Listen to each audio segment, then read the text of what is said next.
Sanibona, ngaphambi singene kwivideo namuhla, ngithi angithathe lethuba ngibonge i-support nothando enikhombise lona lingaphezu kokucabanga kwethu.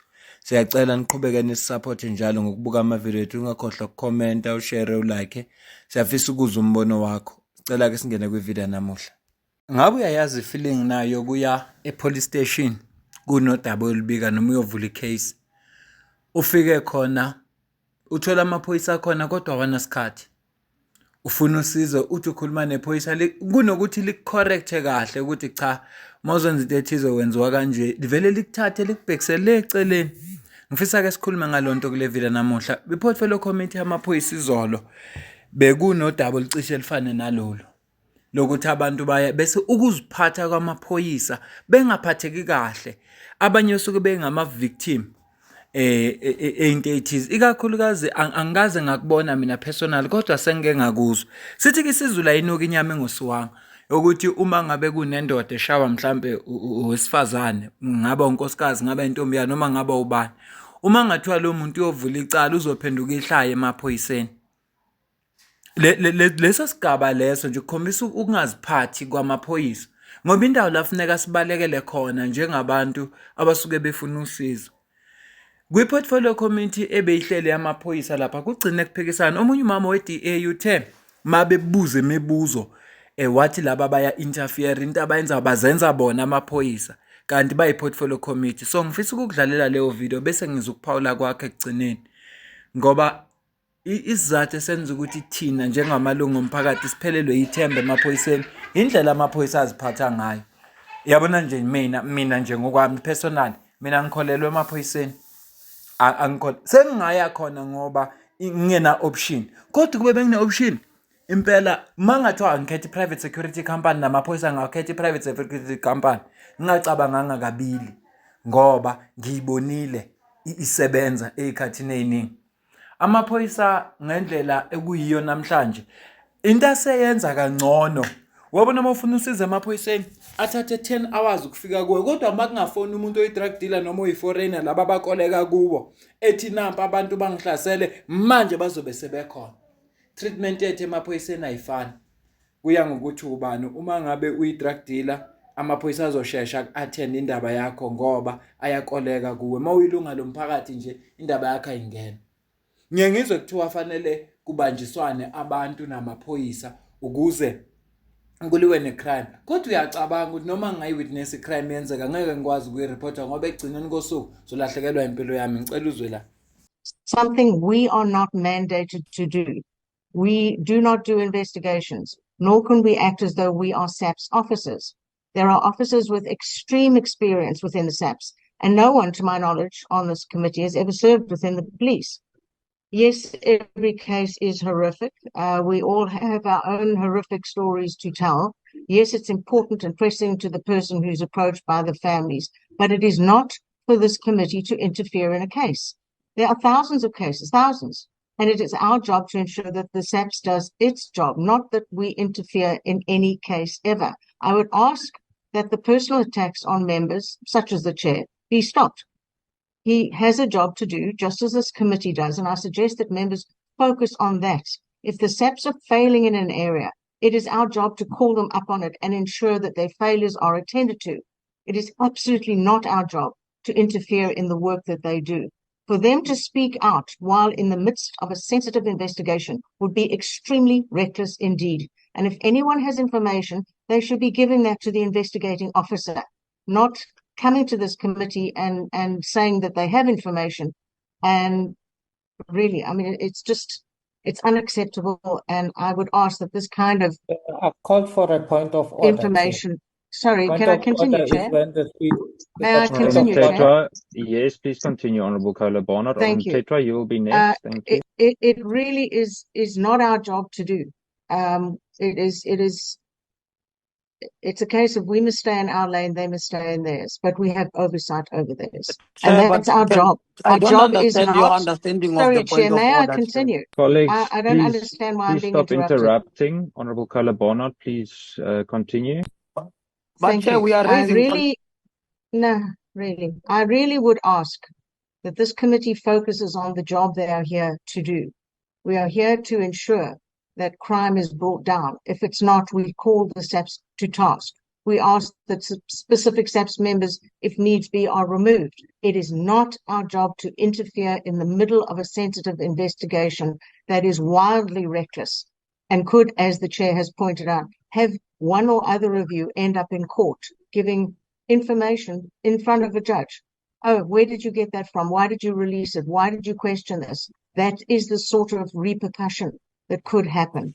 So I'm cautioning members to be very careful not to cross that line. You are not police officers. You are absolutely not. They know No, what and I they don't do. know who We you know what we are do, going and we on do. and on May I now. just Thank finish, you, Chair? out of Honourable order No, now I because don't. we Chair, have I you need believe to I have clarified follow the what the we floor. wanted order. to know. colleagues, You are colleagues, now come Will walking on. I? on our I'm not toes going now. to You are No, stop. point undermining of us. order. Colleagues, You please, are Because undermining now us she's now colleagues, because we have Honourable made acting like it she's James, the clear Honourable what our chairperson. Matthijs, She's questions talking were. Don't nonsense. tell us And we're not we're going to not. allow her to come here and go on and on colleagues, and please on. stop No, we didn't interrupting or we'll disrespect the remove you from the chairperson. We were platform. clear about what we wanted. Don't undermine us. We know we're not As police. I was saying before I was so No, Now you'll as be rudely you were talking saying, interrupted, shut nonsense. up. Honourable James, Honourable I Matthijs, do please don't know the interrupt. position that the members of this committee are in, and I know the position that the No, you police are in. don't I've been know. involved in this Because Honourable you committee in think you some know Matthijs, 18 Maybe everything. what's years, no so I happening do in know your what interruption. I'm community talking isn't about. what's Mabalwa, happening please in our remove So, Honourable communities Matthijs isn't and happening you Honourable in know, your to James. yell over community. the This top is of why you me, can be totally yelling oblivious or and attempting to insensitive. shut me down is something Totally that has been insensitive. attempted for many years. It doesn't work with me, and yelling over the top of me is simply rude. I've offered a suggestion. I've said we should stay in our lane. We should never involve ourselves in the midst of a sensitive investigation. And We that's the we state know. the Honourable situation is Tetwa, at. Point of Honourable order, James and because there's Honourable Interrupting and nobody Matthijs. yelling here and that shouting Everyone's is is not not giving you in going an to their lane. change opportunity the and you facts keep of the matter. interrupting Honourable So Kola I've Barnard. had You enough. really I think you're think the just above rudeness in all this of us committee is here. outrageous. And I really think, You are outrageous, Chair, that we have actually. to And we are actually start also Honourable not taking people to Matthijs. intimidated by account for their Mabalwa, you. please behavior on remove this Honourable committee. Matthijs. Thank you. Thank you, Honourable Kola Barnard. Colleagues, we can really conduct ourselves in a better way. There's no need to shout. Honourable Tetwa. Thank you, Chair. I thought that point of order is part of the rules that allows one to interject whilst the speaker is on the platform. And I'm not a number, hashtag I'm not a number. Because for the same reasons that, people who are dying are human beings. It's not just a number of the stats that we are getting from the presentations. But my understanding, I want to say, echo the same sentiments with Honorable James, that the questions that she's raising are not questions that are directly into the case itself. It is the conduct, which is what we are responsible for, how the police conduct themselves whenever there's an issue. We have a number of examples we can put where you come to the police station and you are told, no, we can't open a case. And I've asked this question before, that whether does it have to be my jurisdiction? When I see somebody killing a person or attacking a person, do I have to go and be within my jurisdiction in order to act as a police officer in uniform? Or am I not able to act immediately to save life and then take the necessary precautions in terms of what I'm supposed to do to hand over that particular person into the relevant police station? So I don't see anything really detrimental to the case if people would ask questions, and the subs would be smart enough to say, indeed, the matter is sub judice and therefore I cannot answer to that question. If you can give the members that liberty to say, you can ask the questions, but if the question has to do with the investigation, then subs will. I'm very disappointed today. I'm disappointed and I'm feeling frustrated at the fact that I think I had 4 bullet points on that request letter. It was brought to the portfolio committee. The portfolio committee agreed on those bullet points. I agree that you did call me. We did engage several times regarding the sensitivity of the investigation, regarding us possibly tampering and compromising the case. And I think that I reassured you several times that we are not interested right now. Yes, we are. yes, we want to see a speedy arrest, but I said to you that SAPS had a role to play. The members delayed in fulfilling their primary mandate. Not only are we looking for a killer, a murderer, yes, Chair, I explained to you that SAPS turned the mother away. We as a committee are here to ensure that SAPS upholds their mandate. They too play their part, their role. And the questioning today for the station commander and those who were on duty that evening has nothing to do with the investigation, which I have said several times. It was to find out what units were deployed that night, how many and who did what on the evening. It's got nothing to do with the case. I even sent you the presentation yesterday from the activists, and we even engaged and said, you know what, previously we hear in court and we hear SAP saying the public shouldn't intervene in these cases because we understand that. We get that. And here today, we see SAPs deciding who must come and account, which is unfair. We said, how do we hold SAPS members to account if other people must come and speak on their behalf when it is not General Sibia's station? All that they do all the time here, Chairperson, please understand my frustration. And already the questions that we are asking, we know the answers to it. We have footage. We want to prove a point here of gross negligence. A child was reported missing and a station turned away a mum to get a photo and sent one van with 2 members who sat in their car. I have affidavits, I have statements. Are we just going to arrest the perpetrator, or are we going to deal with the person who compromised the life of 11-year-old Jaden Leemik? That is why I wanted the station commander here, but so be it. Thank you, Honorable James. I just repeat the Ukubuka kwami le video ingenze ngacabanga ukuthi hey, amaphoyisa konje enza noma yini. Bese kuthiwa ekugcineni kosuku badinga thina njengamalungu omphakathi ukuthi sikholelwe emaphoyiseni. Sizokholelwa njani emaphoyiseni uma ufika endaweni la funeka uthole khona usizo ungalitholi? And usendaweni right la funeka usizakale khona. Kodwa usizo ungalitholi ngoba usizo liya ngokuthi ubani. Futhi ke umthetho waseSouth Africa sonke siyawazi ukuthi unebala. Futhi uyakwazi nokubheka nephakethe lakho ukuthi limi kanjani. Kukhona udaba engifisa ukucaphunela lona la kule road accident fund. Udaba lakhona leke lakhulunywa ngalo kulamaviki adlule. Angazi manje nginqena ukwenza ivideo yalo yodwa eseceleni ngoba kwaze kwabikwa nokuthi uCEO ye-road accident fund seyisuspendiwe. Emveni uba ikhipha izinto lapha kwakhona abantu aba-exposer. So into engifisa ukuyenza la ngizokucaphunela ivideo la. Yindeke ivideo yakhona. Idlala i-hour. Ngizoyicaphuna njengoba injalo, angeze ukusho lutho mina. Izifike ekugcineni. Uma ngabe ufuna ukuziphendulela ka-CEO nizongazisa ku comment section ebese senza ivideo yesibili lapho uCEO wezobe seziphendulela yena ngalokho abekwe khona azachaza ukuthi bekungani esuspendiwe. Inhloso yakhona uyini? Waqala wa-expose corruption ekhona kwindaba ye-road accident fund kwase kuthiwa kukhona into ezingalungile ngayo wayeseyasuspend. Ingoba kwenze njani? Ngicela uzwe la. Ghana? Thanks, Chair. I wanted the DM to be here. I don't like these long speeches. I don't have the energy for the long speeches. DM, thanks very much. And the board chair. When is the contract of the current CEO expiring? I want an answer. No, I want an answer, please. I only have 3 minutes. Ghana, let me stop your time. Ghana, through me, please. Hey, thanks very much. Yeah, load your questions. I'm asking for 3 minutes. In the 3 minutes that you'll have allocated me, my questions will be asked and answered. Okay. Yes. My problem with that is that if everyone would want to take that approach, we're going to have a dialogue. 3 minutes. Just ask questions. No, Chair. I know that I don't want for us to end up in that dialogue that was happening with the acting CEO. I want to flow with my questions. I'm going somewhere. Please allow me. In the same way that you arrived at that interrogation with the CEO, with the acting CEO, because what was being given was not adequate.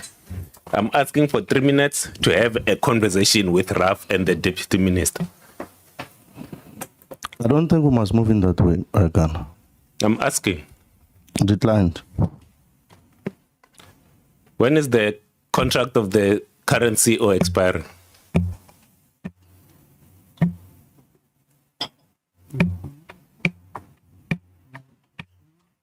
I'm requesting for an answer. What's the next question, Ghana? No, Chair. It is not going to happen that they'll answer you.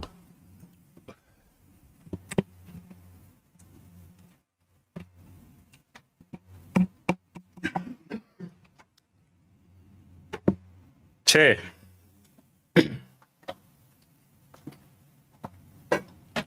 With the utmost of respect,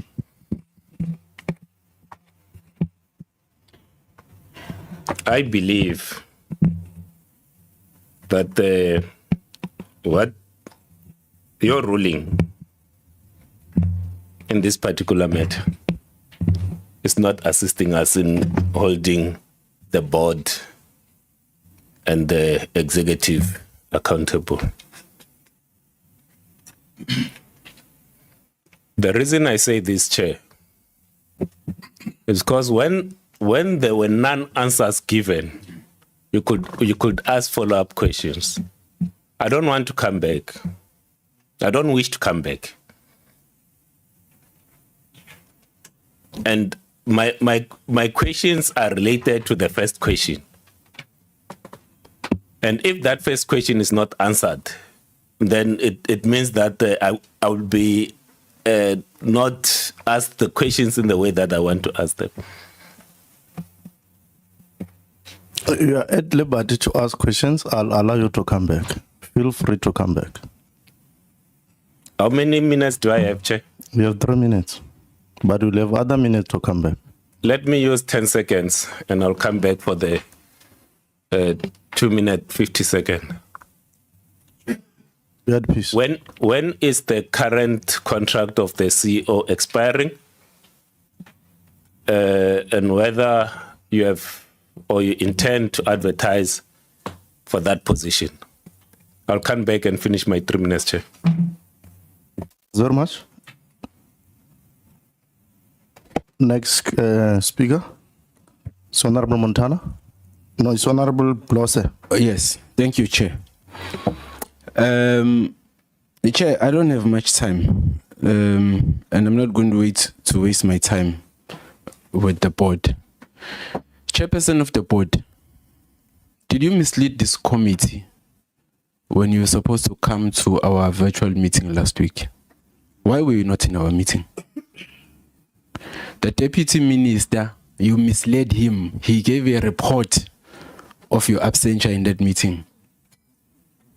And you misled him because what he gave in that meeting was untrue, because someone else said there, the reason you were not in the meeting is because you had a previous board meeting the previous night, which ended very late. But the deputy minister gave us a different story. So why were you not in our meeting last week? That's one. Two, on the day of our meeting, you were working. You signed the special leave rejection or whatever the thing that you guys were advised of. And you also signed the suspension of the CEO. Again, Deputy Chair, you prepared a report and came to our meeting and told us that the CEO is suspended. And the chair asked you in that meeting, has the CEO been told that he's suspended, as you are telling us? And when you said yes to us, but you didn't have a signed suspension letter from your chairperson, because our meeting started at 8:30. You didn't have it.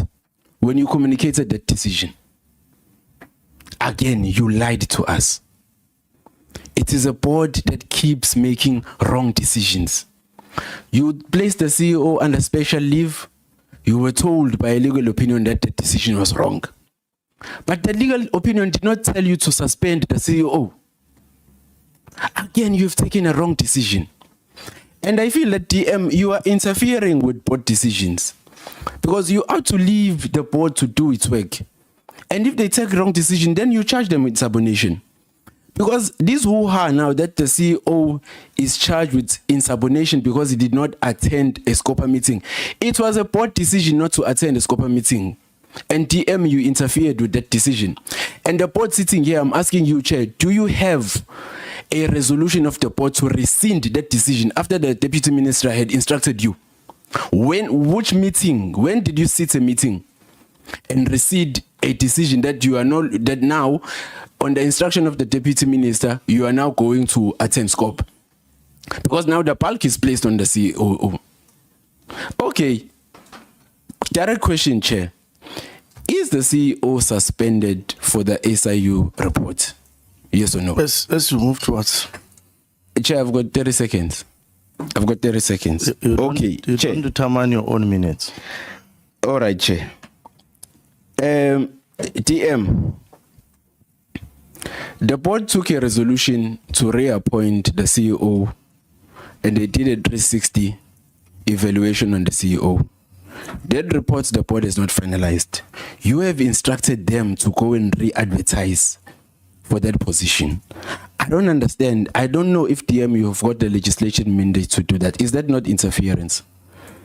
Because again, the board is taking a lot of decisions that now are being rescinded. The board took a decision to go and challenge the issue of Discover. They won against that issue. They took a decision to go and challenge the issue of SARS. They got an interdict on that issue. They took a decision to go and challenge AG. And the ministry is coming again and saying that the board must let go of that decision. As you move towards so I don't. But Chair, I'm closing. Finalize, close. I'm closing, Chair. Acting Deputy Chair. I mean, my final point, Chair. You've got a tendency of where you lead to create unnecessary chaos. It's the same thing you did at Pick It Up with Amanda Nia. You charge that woman for things that are illegal, and after you've charged her and suspended her, it was found that she did nothing wrong. We see the same trend now happening here at Road Accident Fund, of which we understand that we are at the center of all this chaos. Thank you, Honorable Closer. Yeah. Can I not complete, Chair? We have completed the question. Honorable Montan. Chair, that's very, thanks very much, Chair. I think as an elder in the committee, Chair, you'll give me more time. How is this eldership counted? Well, we'll do it after my 5 minutes, Chair. Let me be quick. Chair, I think, let me start where we ended the last meeting, on the 3rd. We said the board, the entire board should come, and I think that the Honorable Malimeja said, you must tell us, convince us, demonstrate to us why we shouldn't pass a motion of no confidence in the board. That was the conclusion of that discussion. And I think that listening to the discussions, I still don't have the assurance about whether, we are on the right course. And I think that 3 things, Chair, that we should use as measurement. The first one, did the board mislead the committee? That's the first issue. Did the board mislead the ministry? That's the second issue. And these questions are very important in what to do. And I want to pose some questions starting with the Deputy Minister, to the board, and to the acting CEO. Deputy Minister, the issue raised by Honorable Bloss is very important. You, in the last meeting and today, you have made an assertion that everything is wrong. There's quite a lot of, or let me not put it in absolute terms, you actually gave us an impression that there's a big problem at REF. The chair at that meeting had actually asked but when we were there, when we visited the REF in October, we were given an impression that this is an organization working in a particular way. The entire board is here. You see, the board can delegate, but it can't abdicate. It also cannot abdicate to the acting CEO. What is within the realm of the board remains there.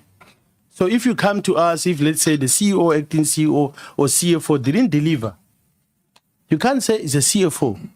Ultimately, you have to put in place the strategies, the controls, and all of those things. So I think that question about risk becomes very crucial. And I don't think that you should do that. So the issue that we must assess where we misled.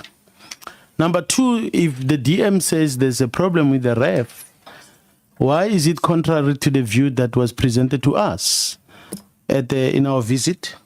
And I think that in what has been going on in social media, we have heard, for example, the speech by the board chair recently with the results. And I think that maybe we should play the speech. You remember at Scopa, stuff were leaked, and the chair spoke about that at great length. Also, staff, you've created a culture where staff leak stuff. So they've leaked to us, and if you listen to the results of the result, I could play it. It's in my own thing here, where the chair said, "We are doing so well."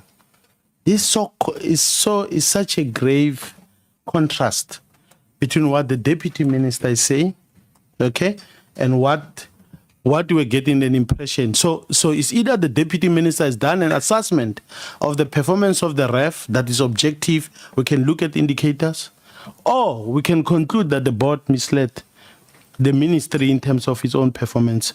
And I think that is very important. That's a very important issue for me. Yeah, that's a wrap up. I'm about to wrap up. Yeah. Chair. So, Chair, I also want to check.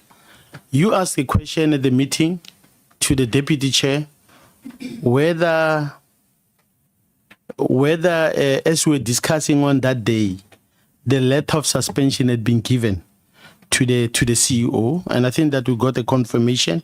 I just want, in the light of this one about the CIO, is very important. And the acting CEO, I think that perhaps you need to indicate to us when exactly did you get all these instructions. You signed yesterday.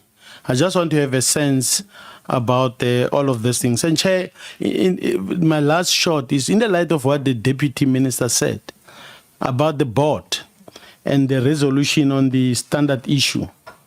I just want to hear, because he said is the chair of the board. We've got members of the board here. They haven't spoken. We don't know what their thinking is on this issue. Because I think that for me, I want, when I stand here, to have the assurance that we've got a board that is really managing this entity. But as I see it right now, I'm actually worried that we are not getting that. And I think that what we wanted to propose to the deputy minister and therefore to the ministry, thank you, that we pass a motion of no confidence in the board. Thank you. Because that's what we need. That's what we spoke. But thank you, Honorable. The answers. Thank you, Honorable. Chair. I thought I'm still the elder, but I realized I've been demoted, Chair. Thank you. Ngomban, Honorable Ngomban. Thank you, Honorable Chair. Chair, let me appreciate the report and also the honest and progressive comments by the Deputy Minister when doing his opening remarks, and also indicating that there are difficulties at RAF. And the situation currently is not good. And also, in the same vein, I would like to appreciate the powers given to the committee by the rules, as that has been mentioned by the chairperson of the board. Quickly, Chair, my questions. I thought perhaps I would be given the reasons, because they outlined the SIU investigation, timelines, process followed, then reasons and policy provisions. But I couldn't hear the reasons, if we may be appraised on that. I leave the budgeted post chair and the vacancies of the chief positions, the 3 chief positions. I think we need more here to say when perhaps will these positions be filled, because the chief claims officer, the chief corporate support officer, and chief investment officers are very key for the entity to function. Chair, on outstanding personal claims and direct claims versus legally represented claims, there was a say that from the acting CEO, to lodge a claim, one has to be a lawyer. What does that mean when a person is lodging a claim when he or she is not a lawyer, a direct claim? What does that mean? Then, Chair, in 2015 to 2020, the target was 1,440 days. In 2025-26 is 120 days target. Then there is a silent period of 2021 and 2024. What was the target? Those financial years. Then lastly, Chair, yes, on the second slide before the last one, that is slide number 37, there's something there that has been written, CEO post advert, but below it doesn't talk about the advert of the CEO post. What is the meaning of that heading? Thank you, Chair. Oh, the last one, let us request, Chair, to be supplied with the owners of the leased buildings, all of them, not only the Johannesburg ones. We are interested to know who are the owners of the buildings in Durban, in East London, Johannesburg, and all those areas listed there. Thank you, Chair. Thanks very much. Honorable Malmaja. No, thank you, Chair. Let me also follow suit and welcome this really embarrassing kind of presentation. One, in your own presentation, you said for a period of 10 years, you have spent plus minus 854 million for release. The question will be, at what point do you realize this was wrong? And why now, and why you want to give it to the CEO as if he's the only one? Then if you realized earlier on, why should we still keep you if you cannot save such funds? Still on that, you talk to us, how far are you with the court order where RAF has to pay 1.4 million to a Malawian? And how many of these foreigners are really getting this money when the South Africans are still queuing? Because your own selves is like you're not sure in terms of the papers. Chair, the earlier incident demonstrated very clearly, without any doubt, that this board that we're facing today is not assisting, and it will never assist. You have an acting CEO who is very fast to take us through, but when coming to responsibilities that can put him where he's supposed to be, he can't sign. You have got the acting chair who is time and again lying to us, and who is very agitated when we deal with the matters. If she wants me to prove that, on the 3rd of June, when we had a meeting, we asked her for about and halfway of finishing the meeting. It's only then she said, then the chairperson has got the family issues that she cannot make it to the meeting. And I want to tell and put it to chairperson that you have deliberately decided not to come to that meeting. That is why your apology was to be manufactured in a way that today we are here, and I'm still saying, why should we keep you? The very same reason that the Letswalo CEO was suspended because he did not attend other meeting. Why can't apply that to you? DM. In many cases, it's unfortunately but I will have to do this. A parent who's overprotecting end up in trouble. When we were here, we are trying to get exactly what is happening in RAF, where you too, you also accept that there are problems. You want to profile yourself as if you can defend everything. We are telling you, in front of you, they've embarrassed you, these people. You had to stop, you have to come in, you have to seek and dig for the truth. And it's not what we're expecting you to do. We're expecting you to crack the whip. And when they come here, they must be honest with us. We're not here to play. These people are getting money of the CEO.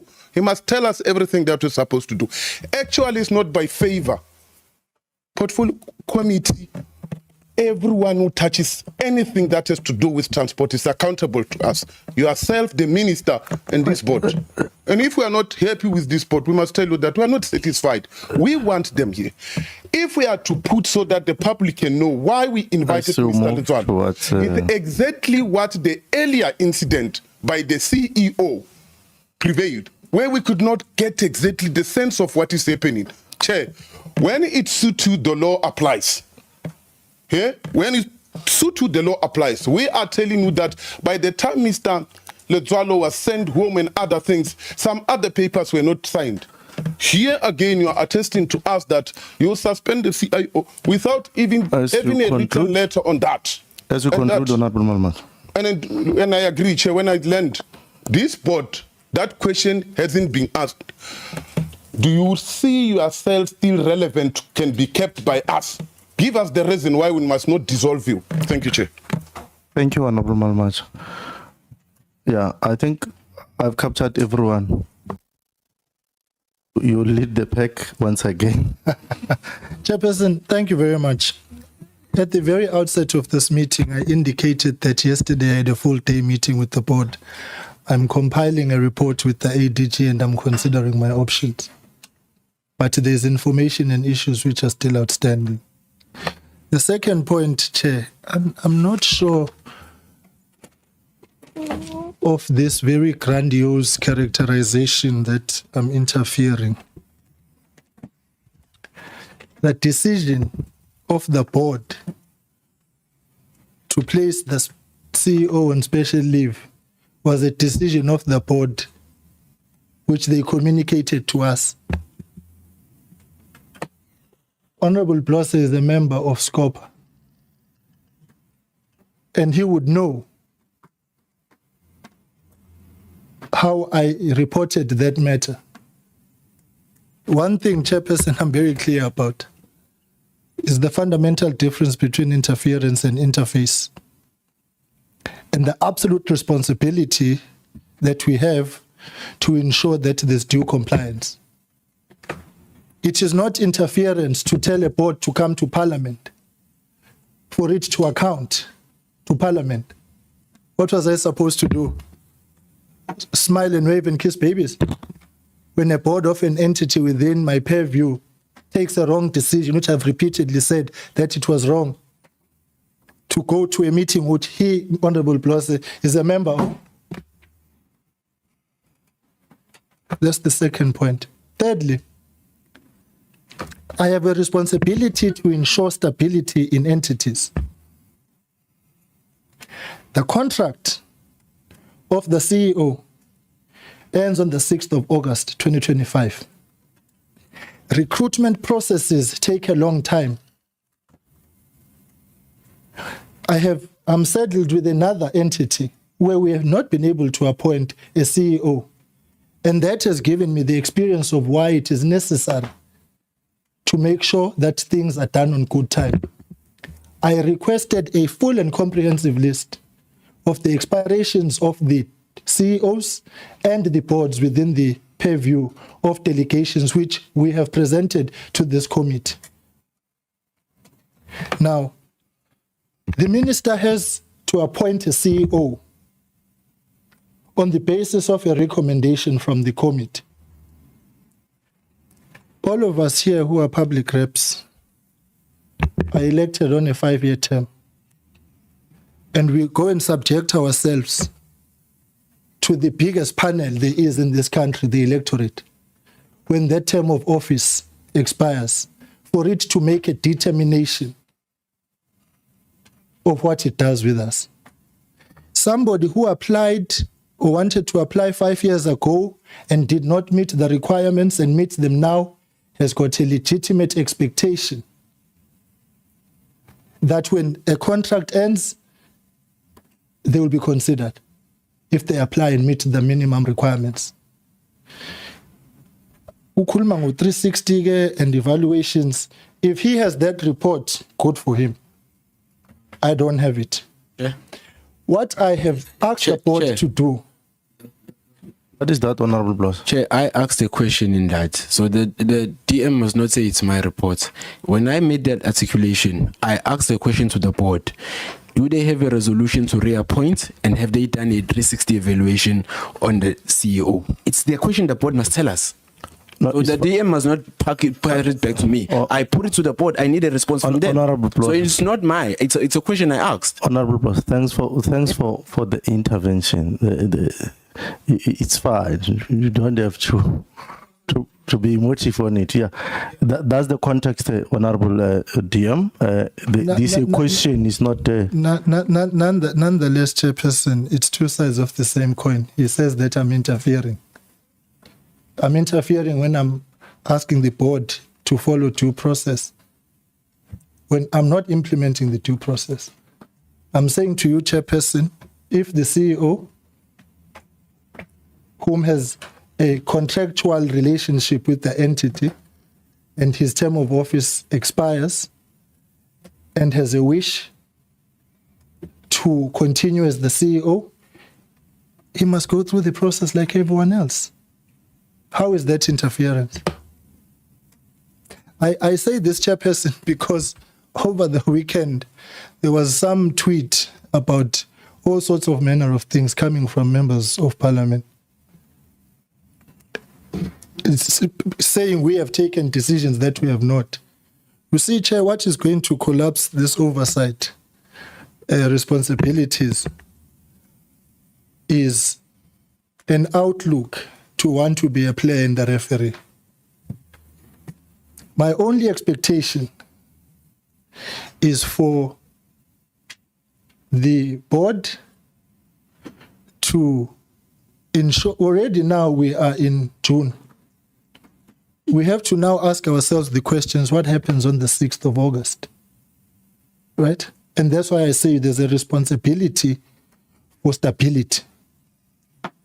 And I stand by the outlook that we need to advertise because the term of office will expire. It's a contractual obligation relationship. I mean, unless there's some magic wand that can be waved outside the act. But what I need to do, because by the way, Chair, maybe for clarity, all submissions in the Department of Transport on any matter come via the departmental structures that ADG and myself and go to Minister. I must be in a position to advise the Minister correctly, and I intend on doing so. When I receive a report from the board on the due processes that have been followed for the purposes of filling the vacancy of the CEO of REF. As we are seated now, we are currently in the process of advertising, as the advert is already out, for the board of the RTMC, so that we've got a lead time, so when it expires, we are able to fill the vacancy. We have gone on far too long in government, in my own assessment, where we leave things to the last minute. It will not happen under my watch. So if that is interference, then charge me. Charge me. DM. Yeah. Then, Chair. DM, that part we don't charge. We don't. So you are daring us to charge you now. Don't go that direction. Just continue to provide answers. Then, Chair, is the issue around... Just DM, Honorable Mutan. Chair, can we tariff so that the DM deals with this properly, in the proper context? The question is, in filling the position of a CEO of an entity. Speak to the mic. Sorry, in filling the position of a CEO of an entity.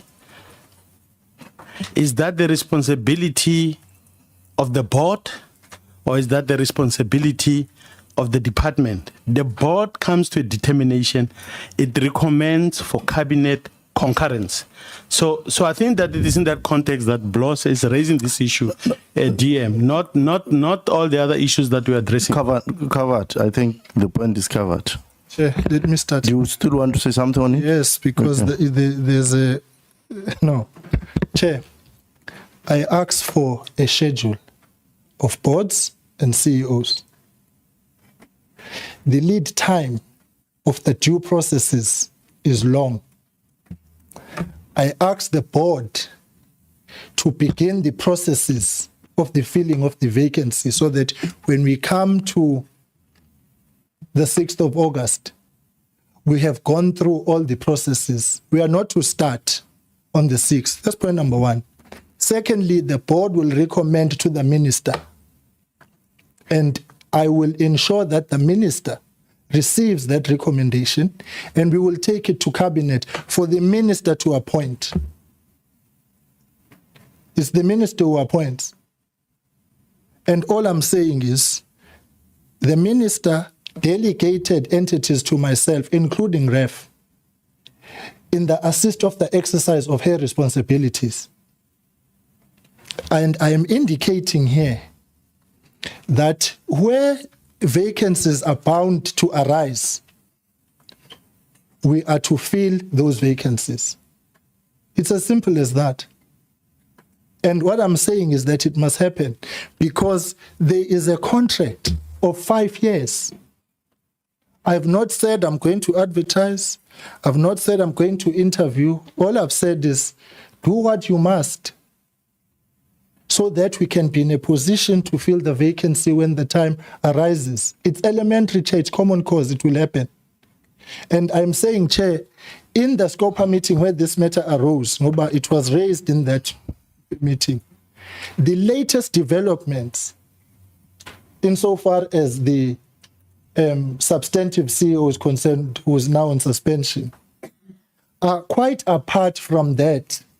They are recent. My correspondence in Dal on this matter. So the two are not related. And I indicated, and that's why I kept on emphasizing that in my view, the special leave is without prejudice. But it must go through a process. I think that then point lastly, is Chair, substantively covered now. Lastly, Chair, I'm accused of interference insofar as the board decision is concerned about coming to Parliament. No, I don't think so. I think I was doing and will continue to do what I believe is right, that when called upon to do so, we must appear before Parliament. You will know that yesterday I brought to your attention that we have this legal conundrum of the matter being in court. But we are here today with the board. There was no, overtures to say, can we postpone and so on. And ultimately we came to the decision that we must appear before Parliament. Is that interference? Because I think, Chair, what I will not accept is characterizations which are baseless, which seek to cast aspersions on myself. We go to the issue that is being raised about SARS and court. When I was briefed by the board chairperson, after they wrote to me that there's a 5.1 billion rands matter, and the intergovernmental mediation was to proceed, and the board said that they're going to court, we gave them the support and the green light to do so. So is that interference? I think what we need to distinguish, Chair, is that the issue of the accounting standard is ultimately wrong. It's completely and utterly wrong. Because what will happen next We're going to be called here. And it will be the very same committee that says, on your watch. You see? Now, let me then say this. Yeah, wrap it up there. Honorable Montana, I'm not sure you still want to make that intervention, really. Is to say, Chair. Please, Chair, so that when the Deputy Minister, because I think I don't want us to speak past each other, Chair. Let's clarify this issue again. DM. Maybe hold it there, DM. Yeah. Can we clarify this issue, Chair? Because DM knows that even at the personal, professional level, we've got huge respect for him. Let's deal with the issue. When the DM says this issue of the standard don't go to court is wrong, okay? What's supposed to happen? And he said himself that he's still going to meet the board that determines the standards.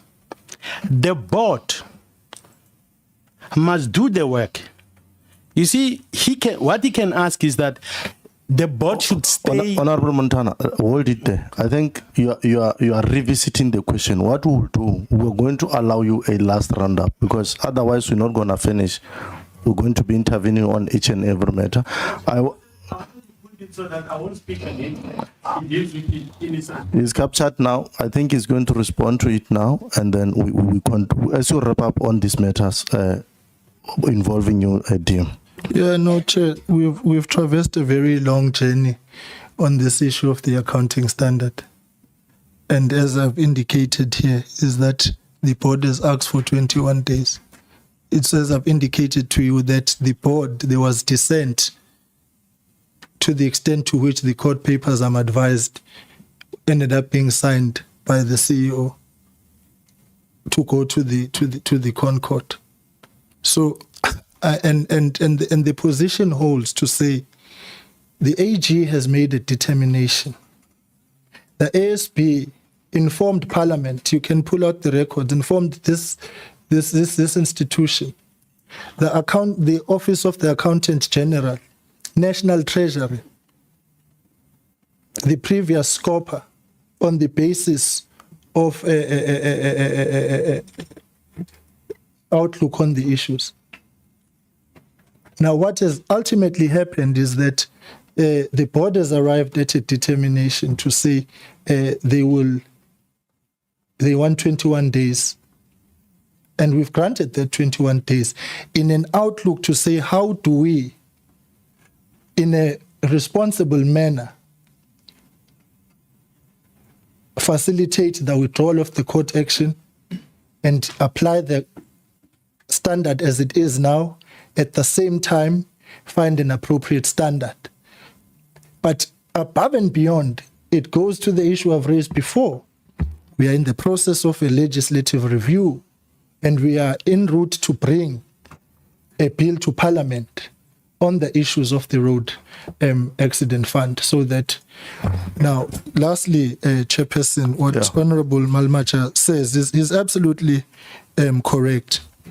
My interventions do not seek really to protect REF, but what I'm trying to get at is for REF to subject itself holistically to oversight and accountability to Parliament in order to enable Parliament and ourselves to take the correct decisions.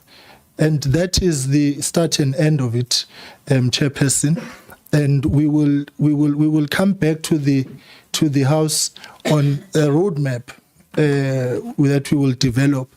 What you must know, Chair, yesterday I had a very, very extensive meeting with the board and the executives. Very extensive.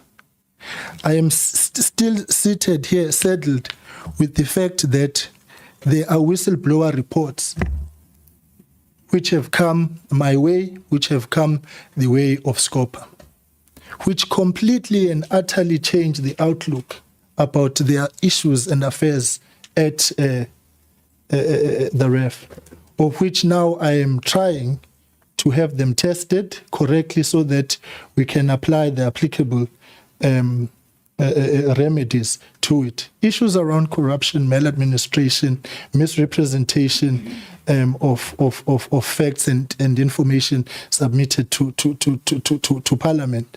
But what I won't do, Chairperson, is take hurried decisions without having undergone due process. So when I say, Honorable Montana, that all is not well, I say it because what has transpired extensively and exhaustively in the last few months, and specifically weeks, is a concerning situation. And it's also, Chairperson, precisely why we believe the legislative reforms are necessary. Because the flip side of the coin is that beneficiaries and claimants are struggling with the lawyers. They are absolutely struggling. We are saddled with high bills of foreign nationals in the country, which come in and then get money. And so every single day, Chair, our phones are being blown up by complaints. We have instituted a process with the Deputy Minister of Justice to intervene on the judicial matters of the processing of claims, as the report says specifically in the Gauteng division, amongst others, because of those concerns. So when I say that the situation is bad, is because we need to look at the entire ecosystem, which is inclusive of the audit outcomes, the performance indicators, the operations and information that we have at our disposal. Thank you. You can pass the bite. Chairperson, you will delegate to the board and the executives as you deem fit. Thank you, DM. Honorable Chair, let me start with the matter of the meeting of the 3rd of June. When the invite from PCOTS came, I already had a personal commitment to take care of a terminally ill. I'm sorry to say that now I did say personal matter of a terminally ill family member who have since passed and will be put to rest this weekend. And I couldn't walk away from that. The first thing I did when I received that, I wrote a note to all the board members. I think the board secretary will communicate that. And I said to them that the deputy chair will attend because I have a personal commitment that I can't cancel, that needed me to be available at the time. I couldn't walk away from that as a woman in my age and responsible, because some women, I don't know whether I have to go through that, but there is evidence. The board secretary will give you. The only mistake that happened was that he omitted to write a letter of apology, which should have followed, because there is the administrative aspect that the board and secretary does in terms of communicating with the various structures. And I even sent a note to the deputy minister as well, informing him that I'm unable to attend. That WhatsApp is still available as well. So you will get those documentation to say that I couldn't walk away from that. And that's why I delegated correctly. It's not like I did not want to come. Okay, sorry, can I just finish? And then... on that, Chair, because I don't want the Chair to move away from that. No, I'm not moving away from that. Sorry. That's all, Chair. Honorable Bloss. Yeah, but she must not do that as well. Oh, Chair, no, in the meeting, address me. In the meeting, Chair, yeah, the DM gave that explanation that she's giving now. And the question was that the Secretariat has not sent us the apology. And then there was a person who was in the meeting with an something device. That person must reveal themselves here. Who gave a different explanation as to why that thing is on record.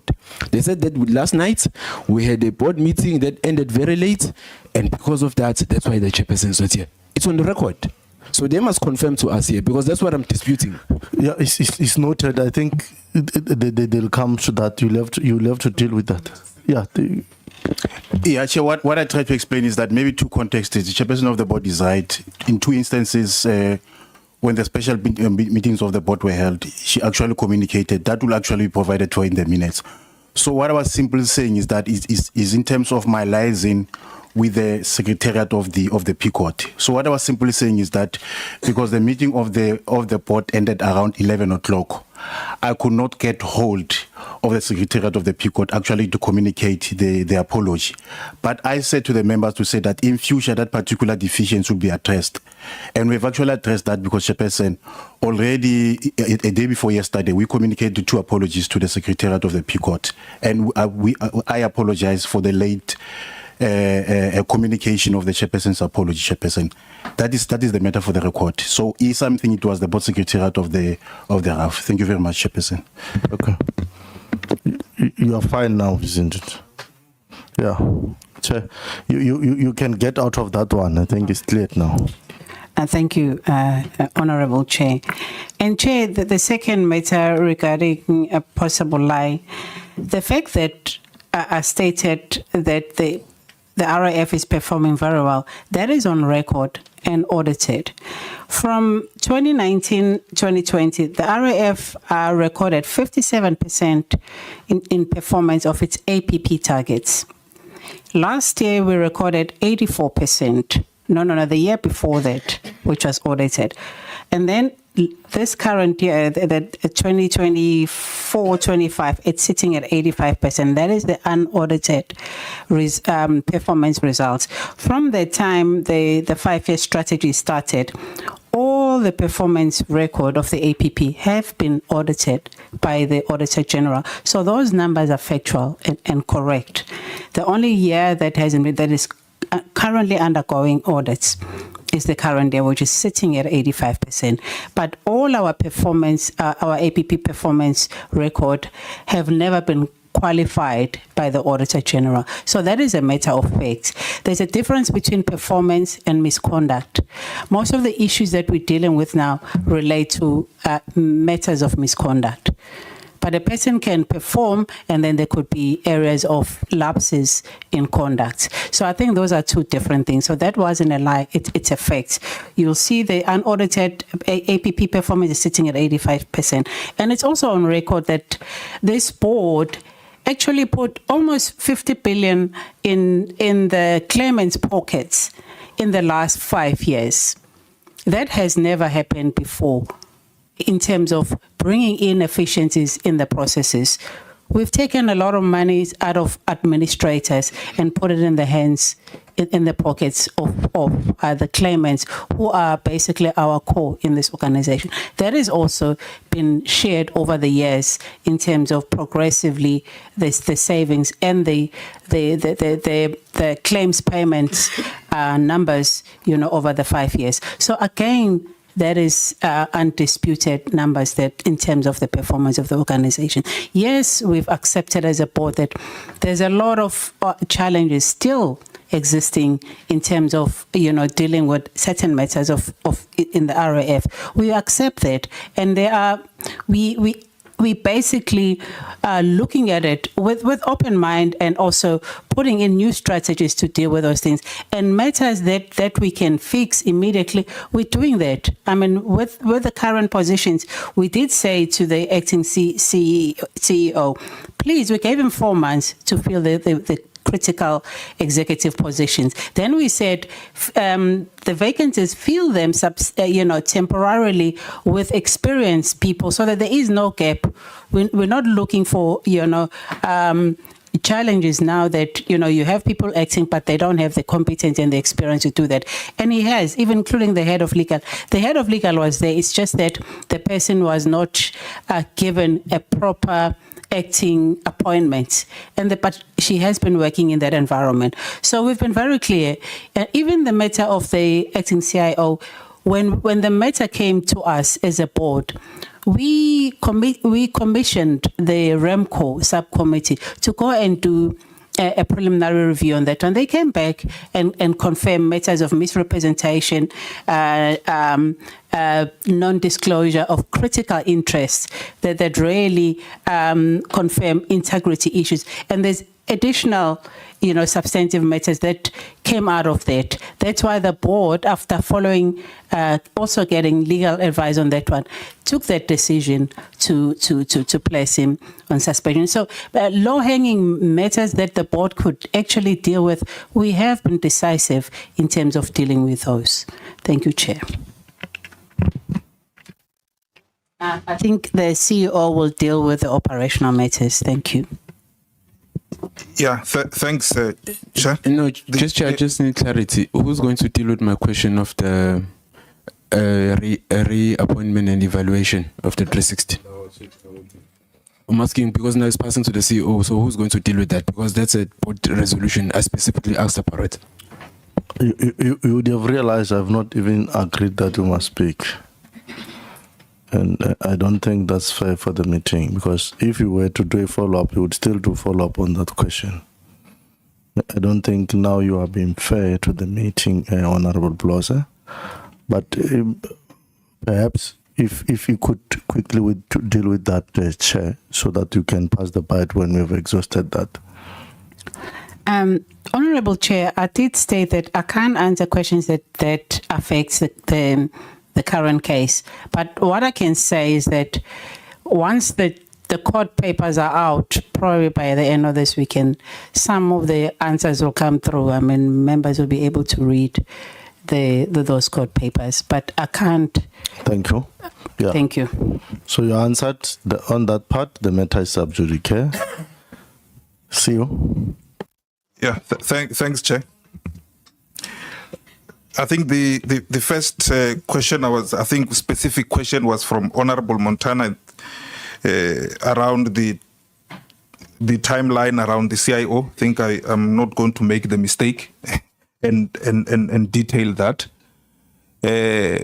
From the instruction of the letter that communicating that the board had resolved to put the CIO, acting CIO, on suspension, was sent to me on the 3rd of June. It landed around 8 o'clock in the evening. Obviously, that was after the meeting, the portfolio committee meeting on the 2nd of June. I did repeat that. I'm saying the letter to suspend the acting CIO was submitted to myself on the 3rd of June, 8 o'clock in the evening. Not in the morning. Evening. I then replied the following morning, registering my reservations. That if I was to execute this in my capacity as the acting CIO, I have a responsibility to, at the very least, consider what the board would have considered in arriving at that decision. Subsequent to that, obviously, I was warned about the possible delay of executing this decision because the board had made the decision. But I was never going to be a rubber stamp to that decision.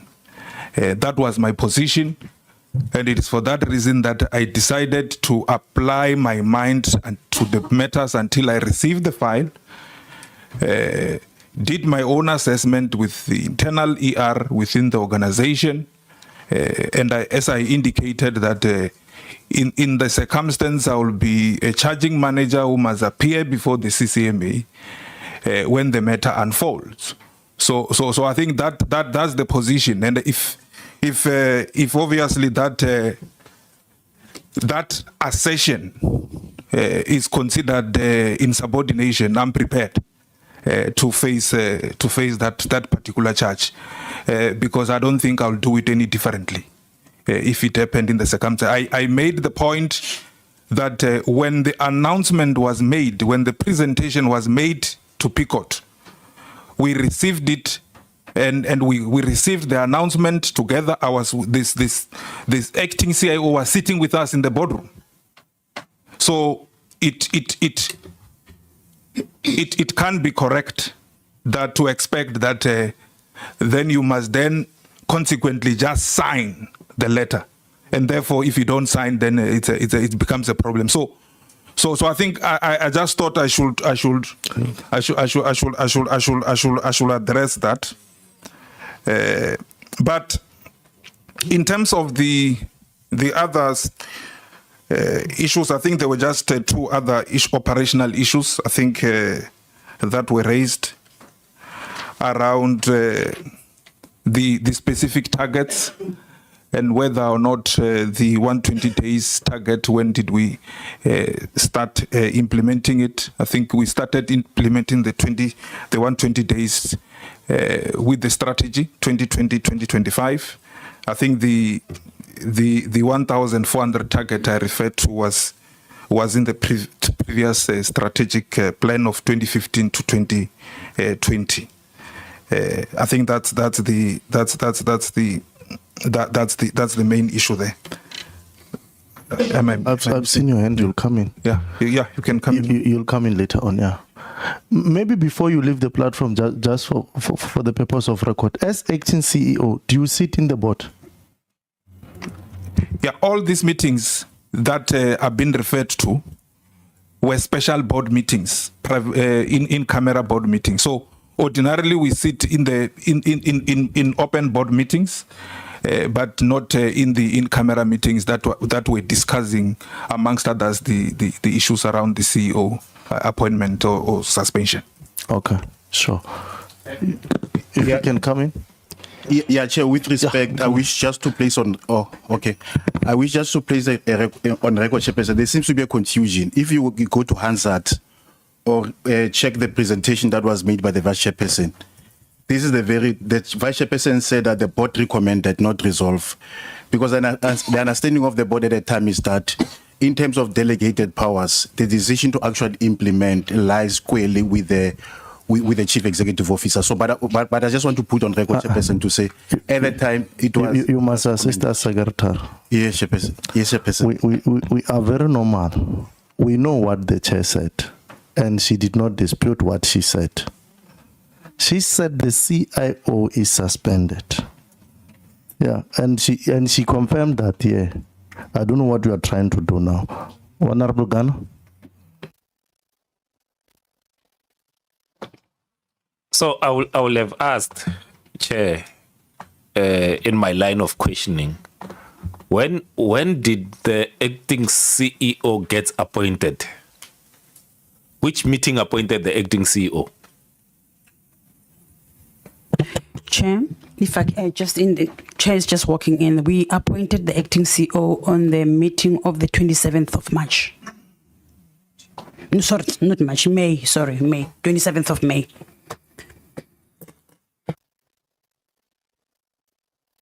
No, it's fine. Let them finalize. I think I understand why you are all raising and I understand why you wanted to throw questions directly now, because it's now even more confusing.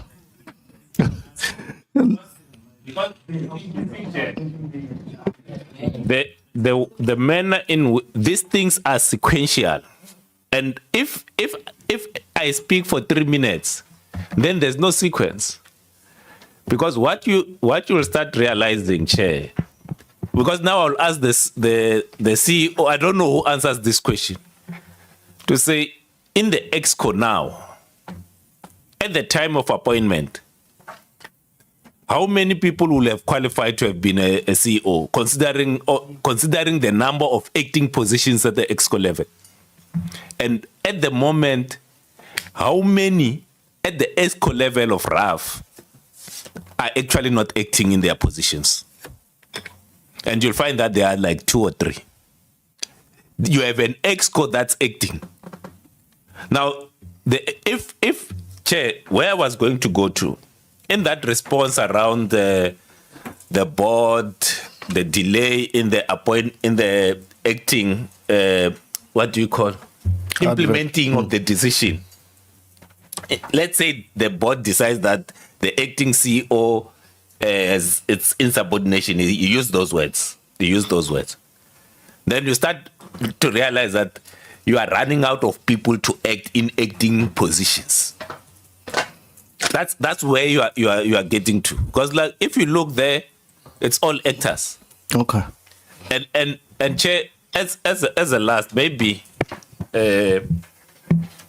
to end with this, there's this marketing contracts, as it was revealed to Scopa, 2 of them worth 500 million. You know them. You gave Scopa that.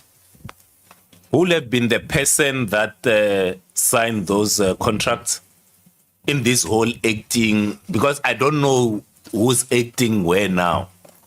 Who is the person responsible for signing these marketing contracts and advertising contracts at RAF at the moment? Yeah.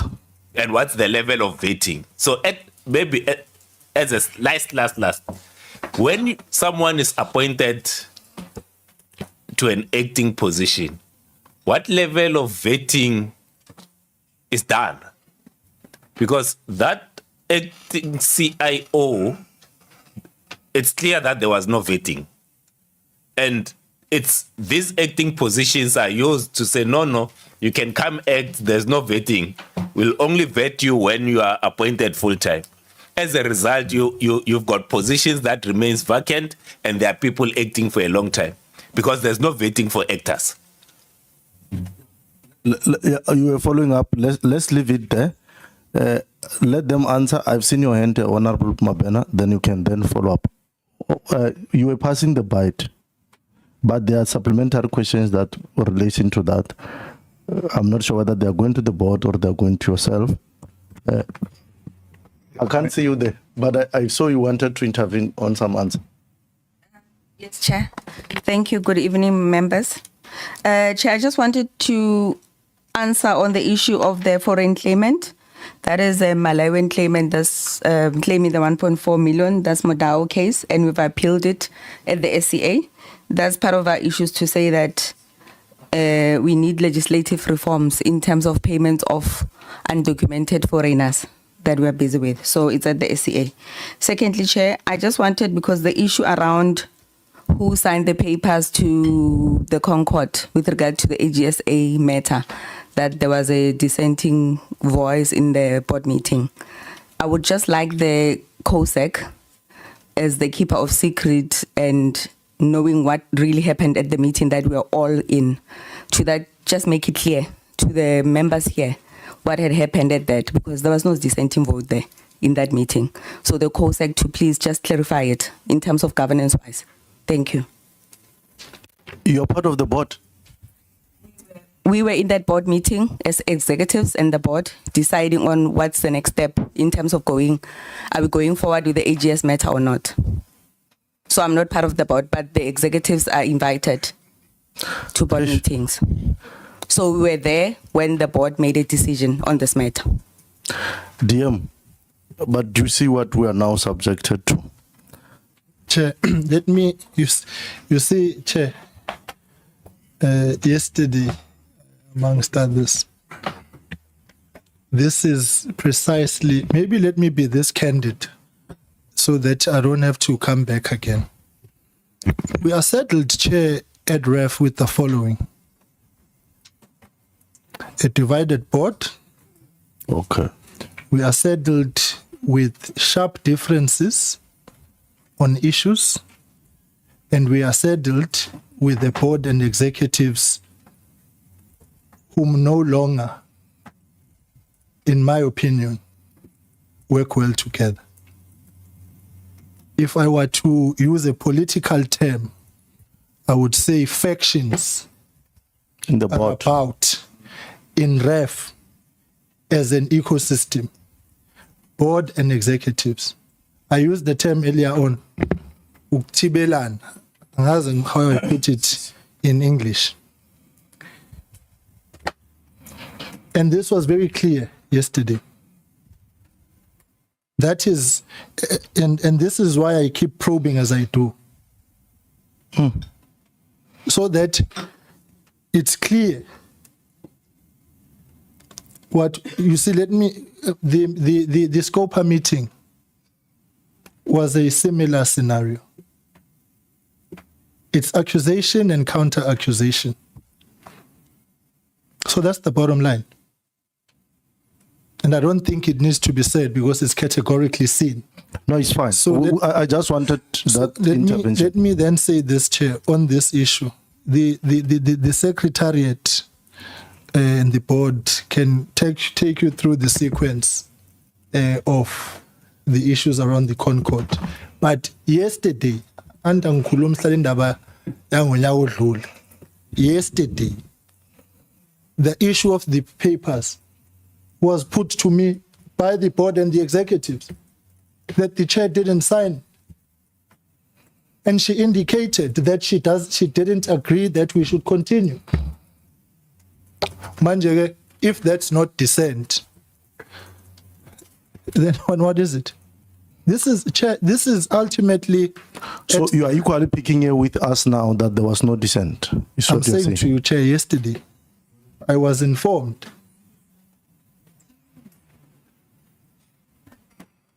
So what I'm saying to you, Chair, is that the chair was not in agreement, not in agreement what they're reporting. And therefore the board delegated that the CEO should sign. Okay. And if they pick, Chair, DM, it will tell me everything I need to know about yesterday. Yeah, no, it's fine. Madam at the back. Thank you, Chair. I think the Chair can clarify this. Yesterday in the meeting, she said the board voted in favor of continuing to the Concord. And in that meeting, there was no dissenting vote. Subsequent to the meeting, she had her doubts, and then she decided not to sign the papers. So in the vote to go to the Concord, she did not have a dissenting vote. Thanks very much. May I request just one thing? Yeah. She's here. Look, you know, you were subjected to this and that counter say. Now you will then appreciate why we needed to have this type of a conversation. Imagine the embarrassment we'll suffer if we were to meet with Scopa, having to do oversight on this committee, appearing in Scopa, meeting this type of understanding for the first time. Ndadeltwal, you are not a participant on this one. Your time is coming. You still gonna, I see you are busy raising your hand in that delta. We're gonna give you an opportunity. We're going to ask you questions. Honorable boss, I'm ruling on this matter. Colleagues, I don't think I'm going to allow follow-ups on this matter. Yeah, but I don't think it will assist because you can see what we are dealing with. And this is in front of the people of South Africa, by the way, we're live. Now, DM, I think we might need more conversation about this spot. And I don't think continuing to ask them questions is going to assist anyone. Because I condemn that, or I called him to order when he was saying they are misleading. But it would seem that we are misled back and forth. And I don't think that's the direction we need to take.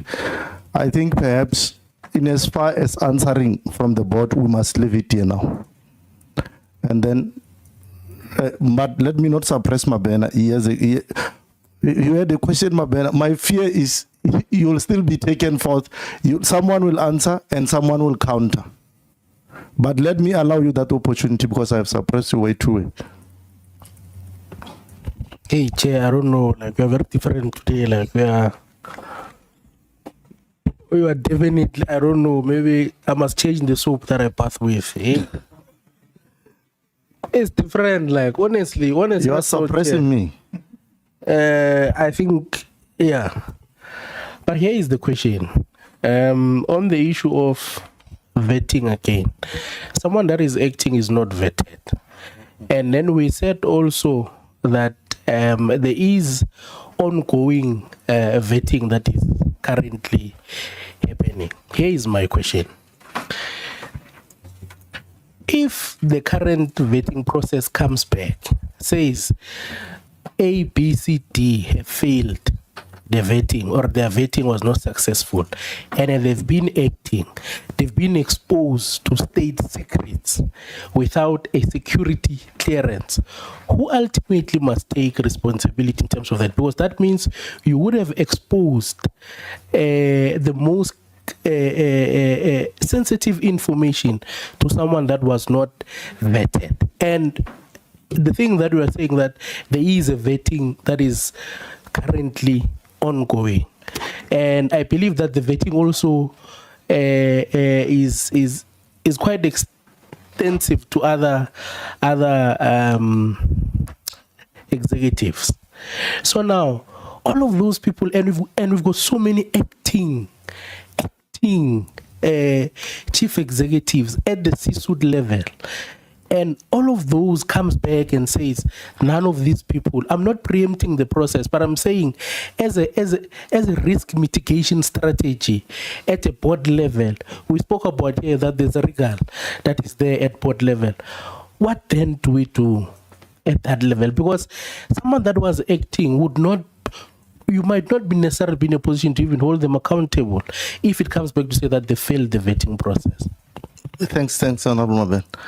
Honorable Kobe, do you still want to really say something? Chair, it's just a clarity-seeking question. I think the deputy chairperson said that the acting CEO was appointed on the 27th of May. Right. But Mr. Letswalo was then put on special leave on the 28th of May. So during that 24 hours, did REF then have two CEOs? One acting, one new acting, while Mr. Letswalo was there until he was then given a letter or the instruction that he's on special leave. I think maybe I'm confusing the sequence of events, but if the board could then clarify us. Thanks, Chair. Chair, if you could come in on these two questions that have been asked. I'm closing it now. You because I think we are becoming a circus now. We are becoming a circus. Please, comrades, colleagues, please, just allow me to lead you now. Just allow me to lead you. Can I just really subordinate you to my chairmanship? Please. If you can come in, I've seen you've been agitated from long time ago. You're raising your hand. I'll only allow you and allow the chair, and I'll close on you guys. And perhaps I'll even release you. Yeah, thank you, Chair. And thanks for the opportunity, I guess, to allow me to speak. I think before I speak, one has to confirm that sometimes it's quite hard and difficult in some of the circumstances. But Chair, I want to be transparent and share a couple of things. I think of recently from audit committee, and I'll bring the issues of risk governance into play. Of recently, I can confirm that we have signed off the annual financial statement for AGSA to audit. We've also signed off the APPs or the APR for the AGSA to audit. There is assurance as well that the internal audit has audited those numbers, and we're comfortable with that. We're now waiting for AGSA to then pronounce in that regard. What that demonstrates is that from a performance point of view, just in terms of the APP, the organization has achieved 85%. When you look at the same number over the last 5 years or so, on average, the organization has achieved 84%. Without disrupting you, my man, go straight to your point, because that matter has been clarified properly. That the point I'm trying to make, Chair, is that as a chair of audit committee and on behalf of the audit committee, I think we have also picked up issues around governance failures within the organization, to the extent that in terms of Treasury Regulation 3.1.1.15, we have actually returned to the ministry around the concerns, because that Treasury Regulations allowed us. This is now the audit committee. I just wanted to be transparent and put it before the committee that... What are the issues you are raising there? Chair, the letter has been submitted. It has been acknowledged. I don't want to disrespect the ministry. In there, PCOT has been cited. I would respect that you get that letter at that point in time, if the chair allows. But there are PCOT is cited. You are saying the PCOT is cited in the letter? the PCOT was cited, or an issue that impacted PCOT is highlighted in there. No. Hi. DM, do you have this letter that the audit is speaking about? Chair, the letter, I learned about the letter yesterday, Chair. And secondly, Chair, let me say this.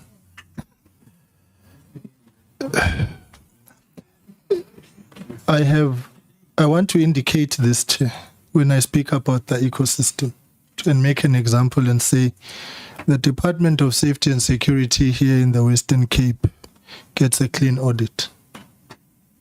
But if you look at the elements and areas of crime within the Western Cape, you see the challenge that we have. And so the context in which we say we're looking at the whole ecosystem is inclusive but not limited to impact of what those audit outcomes and assessments do. Now, what you're going to have yourself settled with here, Chair, as an observation, there is a tendency, Adre, for everybody to try and prove themselves right and everybody else wrong. And then it becomes and so I'm asking you, Chair, to beg your indulgence on this matter of Concord, to ask the Chair to respond. Maybe put it differently, why didn't she sign the papers? Look, I've already requested the Chair to come in. I think there are 3 issues that she must come in on. There are follow-up questions by both Honorable Ghana and Honorable Mabena, and the very issue that has been claims and counterclaim. Kubeka, can I just suppress you and I close it at that? I think we must release this board now. After the response by the Chair, I'll give you direction on what must happen. You'll have to come closer when we're done with the board. Members have some few questions to you, directly to you, that we may want you to clarify. Yeah. Not now. Let them respond, and then we'll take a decision on how we move forward with them. Yeah. Chair?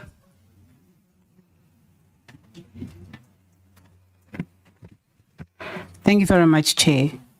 Regarding the matter of the AGSA, okay, let me just explain the decision-making process. The decisions of the board are taken by consensus, majority consensus. And then afterwards, there would be board members who dissent and placed on record or disagree. But also the process allows for a member to, if there were issues that were raised unresolved in the process, they can, subsequent to the discussion before the implementation of the decision, express, because we professionals, they are allowed to express their disagreements if they're material. So regarding this matter, the decision of the board, the consensus was reached in the meeting regarding this matter. But there were questions that I raised that were not answered in the meeting. So I decided not to disrupt the decision-making process because obviously the consensus was reached. But subsequent to that, I wrote a very detailed letter stating that I'm in disagreement with the decision because there's certain fundamental questions that were not answered. So the board called a special meeting, and in fact, before the signing of the Concord papers, I made sure I actually requested a sitting to go through those unanswered questions so that they can satisfy me as a chair of the board, because I had a fiduciary duty to sign this, and I couldn't sign in principle if there were fundamental disagreements and unanswered questions. That would be a deal breaker in terms of my fiduciary duty as a board member, and secondly, as a chairperson. Can I finish? And after that, they went through. Can I just explain, Chair? No. Honorable Kobe, So the meeting was taken. There was a special meeting to consider my concerns. But instead of considering my concerns, the meeting turned into taking a decision to appoint the CEO to sign, because clearly I couldn't sign. I did make it clear to the board members that if my questions are answered, I won't be able to sign because I'm not comfortable with the decision. So that's what happened, Chair. Then I didn't sign. There was a question relating to vetting, to vet act member. That was the question, Honorable Ghana, right? Okay. Yes, it was.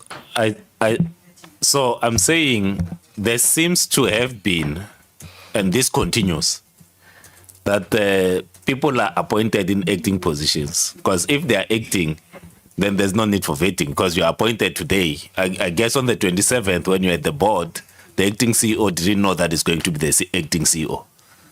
In the evening, it was the acting CEO. So there are no checks and balances. That's why you are sitting with the case of the acting CIO that you had to suspend from an acting capacity, because was just taken in like appointed. I know, come, China, come, you're appointed. No, thanks, Honorable Ghana. Yeah, that. Chair, the positions that the board influences in terms of our delegated authorities are executive positions. And all those positions, they're supposed to have gone through the vetting process. So when you actually ask somebody to act in a position that is parallel, you would expect that all the due processes have gone through. I'm just talking about in principle. And then the lower part, obviously, the CEO appoints acting incumbents in that process. We were, and we still accept that, we were sitting with a long list of vetting executives that hasn't gone through the vetting process. And we were basically told that the process is outside our control. And yes, we do accept that the SSA actually execute that process as long as all the members that are expected to be vetted have submitted their documents. But what has happened currently now with the CEO, that the acting CEO, he's an executive. He shouldn't have been gone through that process of being vetted or in the process of being vetted, basically. So you're not taking somebody at a lower level who hasn't been submitted to the vetting process to actually act at a higher position. But the lower level staff, then the executives actually appoint the executive. But it has been a concern to us that the vetting is an issue in this organization. But there are dependencies in the sense that there's certain areas of it that are outside of their control. And also we've been assured that the MIE integrity vetting process, that includes criminal checks, takes place before all the senior members go through, get appointed in terms of the appointments process. So yeah, no, but that's my answer, Chair. I don't know if there's another question. No, it's fine. I think let's leave it, colleagues. We will never get sufficient answers. I think we must concede to that. You have a question for the chair. Let's hear the question for the chair. Yeah, my question. You want to interrogate me in front of our colleagues from the department? No, Chair, I think now this is more a governance question for you. That if the board takes a decision and the chair or anyone else in that board refuses to implement that decision, does that not constitute insubordination? Thank you, Chair. Yeah, thanks very much, colleagues. Colleagues, you will never get answers. It's clear, because you will get an answer, someone is going to contradict that answer.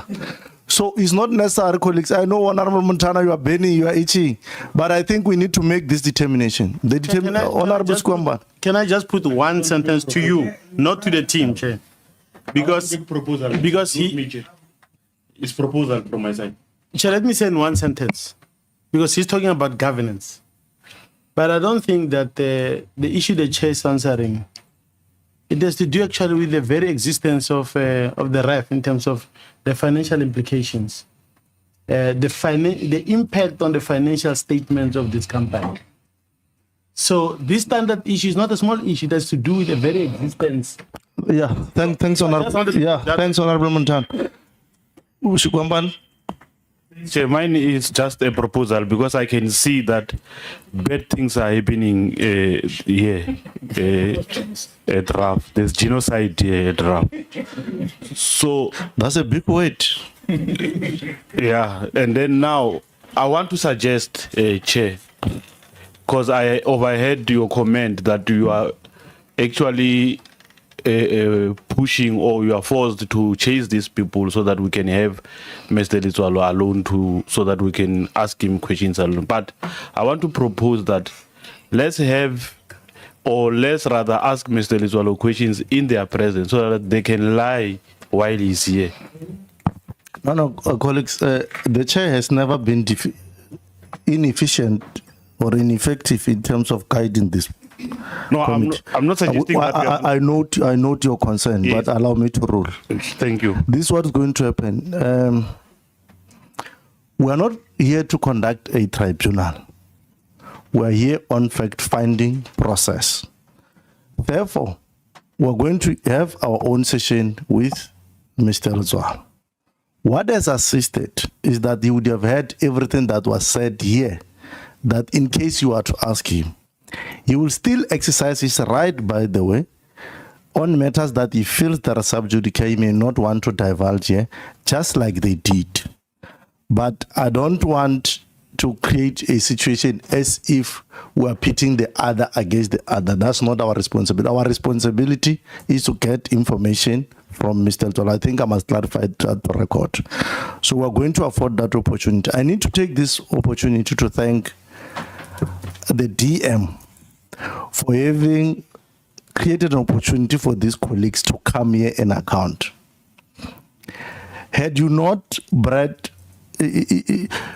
on debriefing, you have always indicated to me that there are challenges at RAF, but I don't think we have ever imagined that the extent of challenges is what we are dealing with now.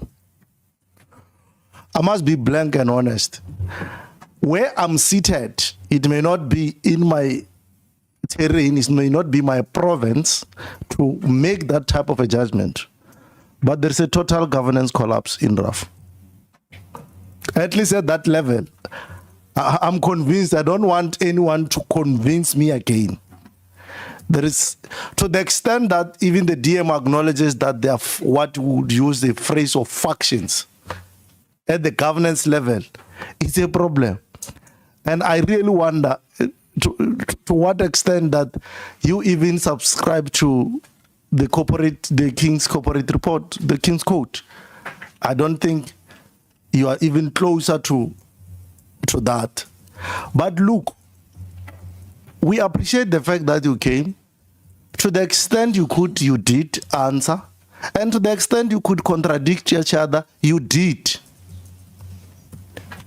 So that any other pronouncement we make from our side, it will not be a prejudice in whatever way. DM, like we've said from the beginning, we appreciate that, and that this is happening live when the people of South Africa are watching, so that they know exactly what they are dealing with, so that we are not seen to be sweeping other issues under the carpet and so forth. And the interventions that continuously you made assisted us also to open our thinking and our minds to see what is actually happening. We appreciate your honesty to say you have written a letter that cites us. We are going to request to see that letter. Formally, we are requesting formally that particular letter, that we need to see that letter where you are citing the PCOT in your writing relating to matters relating to governance. DM, I'm going to release you and the team. We appreciate it has been a long night. We'll remain for an hour with Mr. Litswalo to have our own interaction with him. And then from there, we'll then communicate with you of what we think should be from our side, the way forward. If you could say a parting shot. Chairperson, I want to thank the Portfolio Committee. I see that Honorable Montana is out, just on the very important point that he raised as a one-liner, to say to him that obviously there is consequence to the issues around the Concord, and hence the 21 days for an impact assessment to be done. And to reiterate what I said in this meeting, that we need to find a responsible way and manner in which we can deal with that particular matter, and hence the urgent need to engage with the ASB to indicate on this matter, which I'm meeting tomorrow. And then lastly, Chair, is this.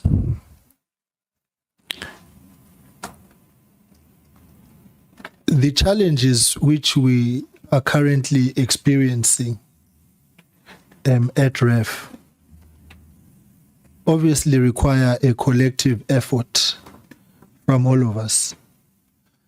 And earlier on, I said I met with the board and the executives yesterday. In that meeting, I said, so that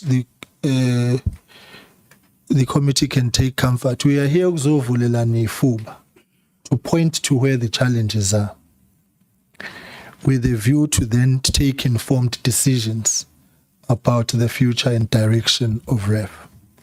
So it's a classic example of what the problem has happened now, that can you not characterize the fact that the chairperson of the board says she will not sign the papers as dissent, right?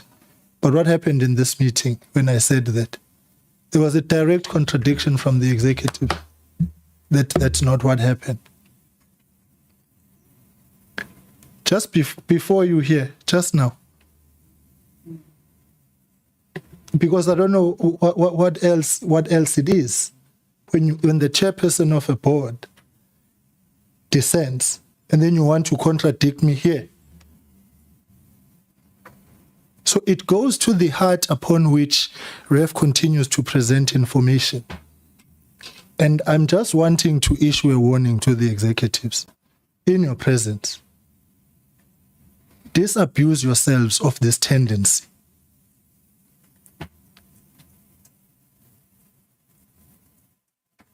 And Chair, as I've said, we have met yesterday, and we are going to apply our minds objectively in the interests of the RAF for the entire ecosystem, and come back to you with a concrete set of recommendations and the way forward. So I want to thank you very much, Chair, for this opportunity, because a part of me had assumed that after yesterday, we had all seen and taken time to reflect on the issues that were raised. I'm seated here convinced that that did not happen. There's a hardened attitude to continue on a path which I can only summarize around what Ms. Trunchbull says in the Matilda movie. I'm right, you wrong. I'm big, you small, and there's nothing you can do about it. That is the attitude at REF. To the board and to the executives. Shape up or ship out. And we will come back to you, Chair, because REF cannot continue on this direction. And so when the Honorable Malma just says it's embarrassing, he's correct. He's absolutely correct. And I apologize to the committee that you had to be subjected to this. This is not what a professional entity with a professional board and professional executives should be conducting themselves in a parliamentary engagement. And it's the last time, Chair, that such will happen. Thank you. Thank you very much. That was your parting shot, TM. Just to concede that in my almost 10 years of involvement in legislative work, I've never faced this type of a circus. I've never faced this type of which I could touch and smell a sense of dishonesty. I've never had that experience, but it is what it is. It's a trajectory that we have to traverse. It's a uncharted route that we'll have to charter. Thanks very much. Have a great night. We'll communicate you very soon. And there are certain information that we may need, including that letter, including the minutes relating to the Concord. No, I think acting DG thought I'm done. Acting DG, I'm not done. I apologize to the meeting. We are not done. Yeah. I don't think you did it purposefully with intention to undermine the committee. But I think, colleagues, without wasting your time, go home, go and sleep. As part of sleeping, kindly reflect surely on your conduct today. Just take time in your own 2 minutes in your own corner. Ask yourself hard questions about what you are doing. There are more than thousands beneficiaries, by the way, DM, who are watching this with a sense that maybe they are going to be getting something that is helpful. But thanks very much. Have a great night. Intangilethele le video futhi yonke kungabikho la ngizoyinqamula khona. Ngiyabonga kakhulu.